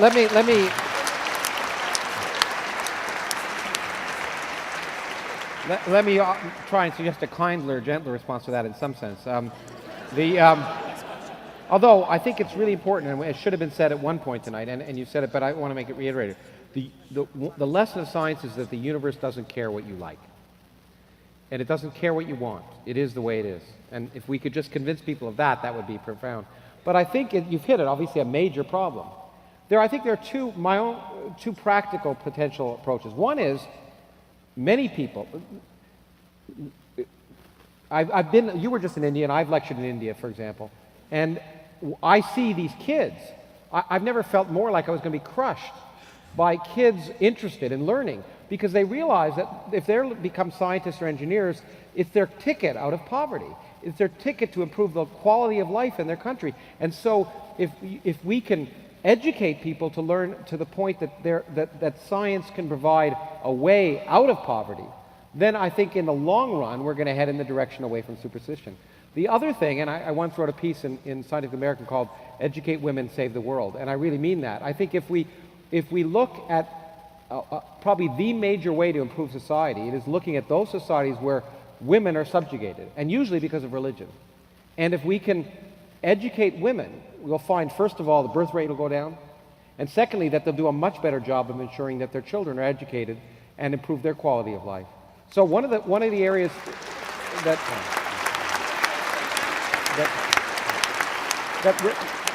okay, yeah, we don't have much time. I appreciate the applause, but we've talked about this. That one of the areas that I actually think atheists, quote unquote, could, and we're talking about ways of doing this right now, could make an effort is to work against the subjugation of women and which is largely due to religion. That is so important.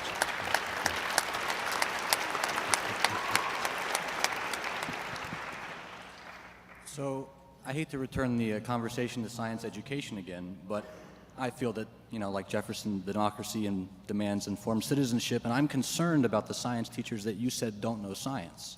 I'm worried that our university model is not one that rewards professors that are communicators. Can you address that? And shouldn't the incentives for people who are knowledgeable in science and engineering and mathematics, who can also communicate, shouldn't those incentives be huge? And why aren't they? Well, yeah, I'll start. Well, I mean, since I like to communicate, I think the incentives would be gigantic. But I think, look, universities and research universities are for two things, and they're for the creation of knowledge and the dissemination of knowledge. And both of those things have to be rewarded. And that means dissemination of knowledge in a wide variety of ways, not just communicating, but also going and creating companies to produce technologies that improve society. And you see a lot of professors who have in the past been penalized by, in fact, taking their ideas and commercializing them. I think we need to, science and education work best when we reward those people who are talented at whatever they can do. And young people come up to me and say, look, I want to do what you're doing in terms of communication. How can I do it? And I generally tell them, frankly, that if they're scientists, and these are young scientists, that the best thing they can do if they're talented at science is do science. And look for every opportunity to communicate. But the better they are at their science, the more opportunities will arise for them to reach a broader audience. So I think you're absolutely right. We have to, as Richard says, we have to recognize, appreciate, and provide appropriate pay for teachers. It's essential. But not everyone. I've often said this. It's important to me that not every scientist goes out and talks to the public. There are a lot of my colleagues I want to keep away from the public. And so I think you have to balance it. I think you have to reward both. I think it's also true that until fairly recently, scientists who were good at communicating were not well rewarded. I mean, the notorious case of Carl Sagan, who was obviously a superb communicator and a great scientist as well, as it happened. But he was denied fellowship of the National Academy of Sciences, almost certainly because of jealousy, actually. I mean, because he was popular, because he had a huge following on television and for his books, this actually counted against his election to the National Academy. And I think that's changed. I don't think that would happen anymore. I mean, it still happens, of course. Jealousy is jealousy, but you're right. I think it has changed, and I think it's changed partly because scientists have recognized, and I know in this country, for example, the death when the superconducting super collider was killed, my community of scientists realized that one of the reasons was, well, it was our fault. We hadn't communicated why people should be willing to spend money on such esoteric, seemingly esoteric questions. And I think scientists are realizing more and more, and it's a self-interest, but that's fine, that the health of science requires, and it should require, us to explain to the public why we're doing what we're doing, because the public is funding us. So I think there's more appreciation because of that. Yeah. I would just like to tie back to this gentleman's question here, and it was something that I've been wondering for a long time. A lot of people have been asserting that we are heading away from Darwinism. We are de-evolving. Those people that you see around you are educated. Those who have degrees in bachelor's, master's, above are having 1 to every 3 children. So we educate women, we bring their birth rate down. How and what implications is this going to have on our society as those who are more educated and who are expanding their horizons are having less and less children and having less and less effect on those who are having more children? I just had an argument with somebody who told me the earth is 6,000 years old and science is a conspiracy theory. I had nothing. Okay.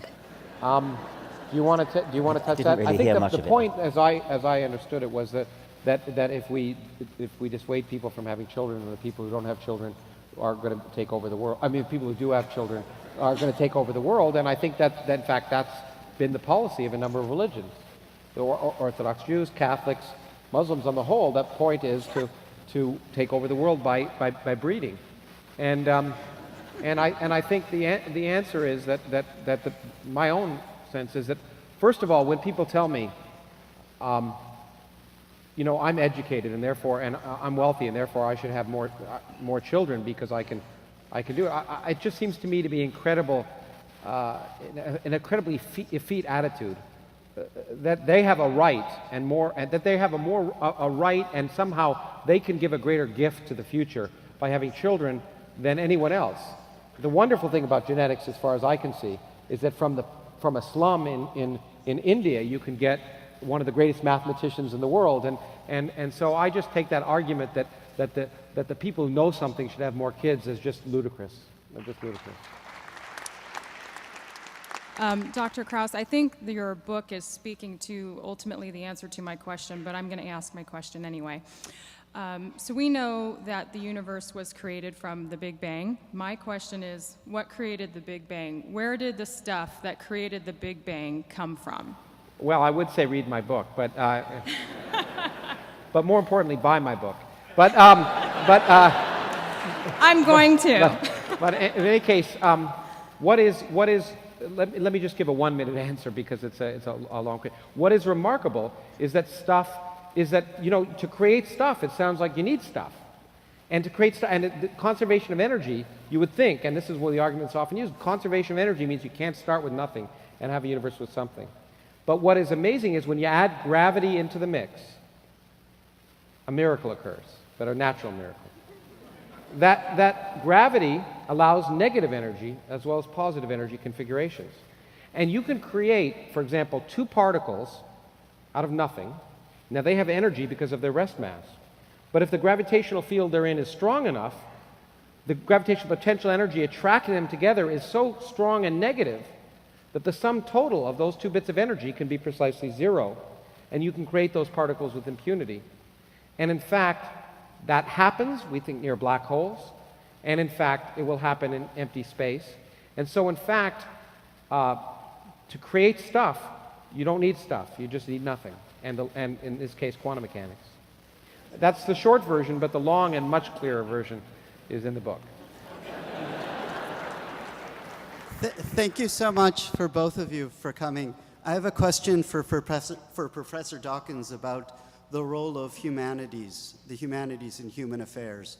You've spoken with great eloquence and persuasiveness about the value of science, and with equal eloquence and persuasiveness about the lack of value of religion. Where do you see the humanities?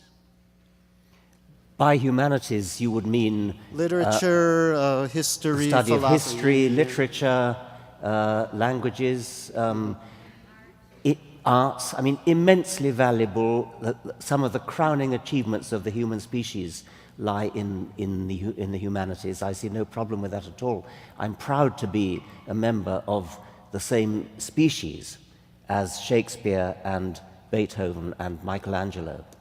So I have no quarrel with anybody who wants to make a career out of the humanities and wants to study them, a professor of history, professor of literature. These seem to me to be the right sort of things to be going on in a university and in a culture. I would accept, EXCEPT, I would accept theology from that. Because theology, it seems to me, unlike those other humanities that you mentioned, is not a subject at all. Yeah, it's an embarrassment. I agree. Yeah.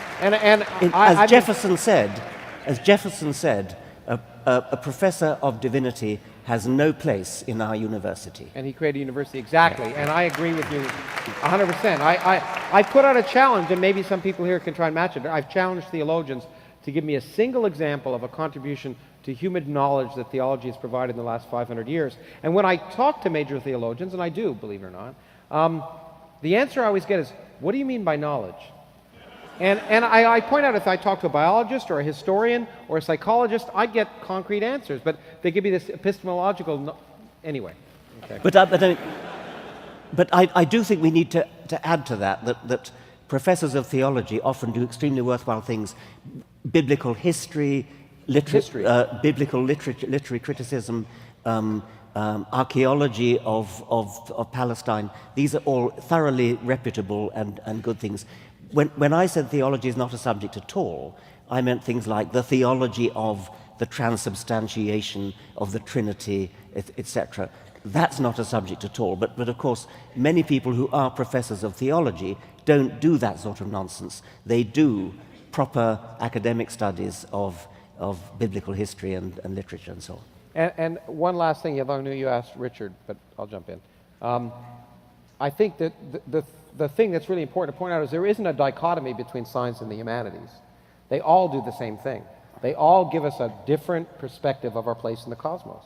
A good play does, a good piece of music, and so does science. And so they're all different parts of the same thing, in my opinion. Yes? Thank you. Thank you very much for being here and for taking my question. I was wondering about politics and religion. In a country where we have separation of church and state, why do we think it's okay to allow the policymakers and the politicians to use religious reasoning to guide legislation? So in something like stem cells or gay marriage, where the opponents of it will give a religious reason against it, doesn't that fly in the face of the separation of church and state? Of course it does. Yeah,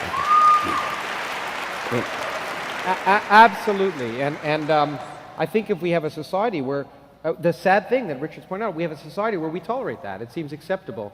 And people who bring up the problem are viewed as being strident or shrill. And an example which I created a few years ago, a group called Science Debate 2008, and now it's Science Debate 2012. We're trying to create a debate among the presidential candidates on issues of science and technology, which are actually relevant to the governance of. But when we tried, in fact, we came very close in 2008, but the candidates decided instead to have a debate on faith, which of course is completely irrelevant to anything that's going to matter, because they're all people of faith. But I think we need journalists to have the courage to point that out, and we need the journalists to be able to do that and still have papers that sell copies, and that's the hard part, I think. Maybe, I guess we're going to ask one more question, the last question. I'm the lucky one, thank you.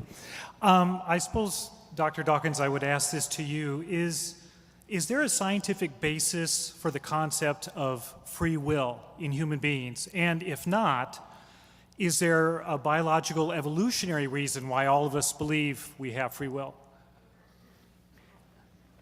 The late Christopher Hitchens, when asked, does he believe in free will, replied, I have no choice.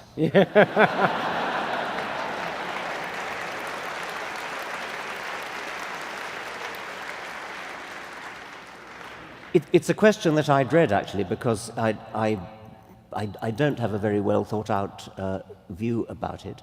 I think that, I have a materialist view of the world. I think that that things are determined in a rational way by antecedent events.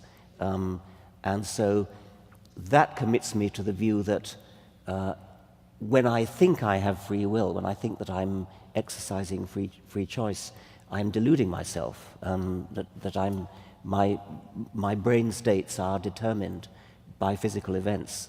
And yet that seems to contradict, to go against the very powerful subjective impression that we all have, that we do have free will. I think all I can do is recommend the works of my colleague Daniel Dennett on the subject, which are fascinating. And there's a new book by another one of our colleagues, Sam Harris, on free will that's coming out. But yes. But I also have to agree that I think everything I know about the world tells me that there's no such thing as free will. I just think we act, but the world behaves as if there's free will, and so it doesn't make much difference. Just like the particles in the room, we can discuss them statistically, and they behave as if they can do things that they're not being forced to do. It's just statistics. And we behave as if we have free will because we live in a very complex world where there's so many factors influencing any of our decisions that you can't trace that free will down to its source. And so the difference between a world where we act as if we have free will or it looks like we have free will and we really do, in my mind, is so minimal that it's a question for philosophers to worry about, but not me. And maybe with that, we'll thank you very much. Thank you very much.